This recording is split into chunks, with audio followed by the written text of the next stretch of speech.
Africans. If you go to Indonesia, they eat different food. If you go to China, Chinese Muslims eat Chinese food. So these are just qualities and characteristics of culture that Islam leaves within the realm of mubah, within the realm of norm, within the realm of custom. But when the culture has a custom that goes against the teachings of Islam, then it is incumbent upon the people within that culture, when they embrace Islam, to relinquish those things and to abandon them.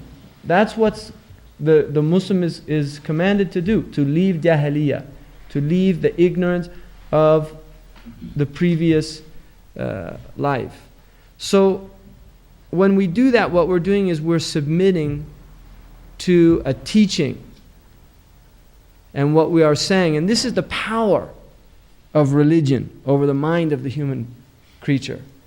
Because when a human being embraces a religion, what they're doing is they're recognizing there is truth outside of my experience. I recognize that truth and I'm submitting to that truth.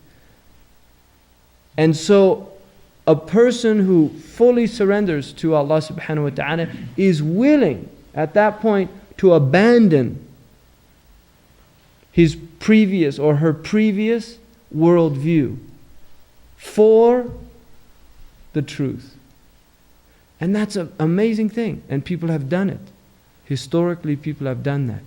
The human being can do that. If you look at when Islam moved to Africa, see, Islam civilized Africa in the same way that Christianity civilized Europe to a certain degree.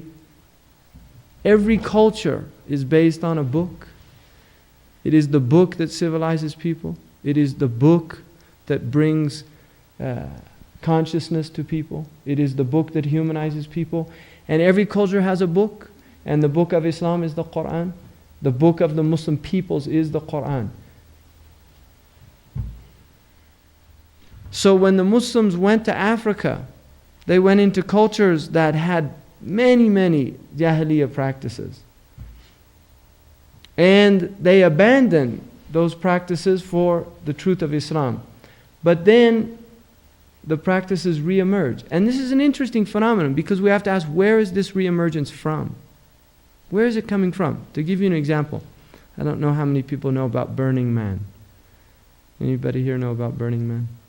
Burning Man is a phenomenon in California that started, I think, about 10 or 15 years ago, where a man who had lovelorn troubles, he'd lost his girlfriend or something, and somebody told him, we should do something to get your mind off this. So they decided to build a 40-foot man of wood and burn him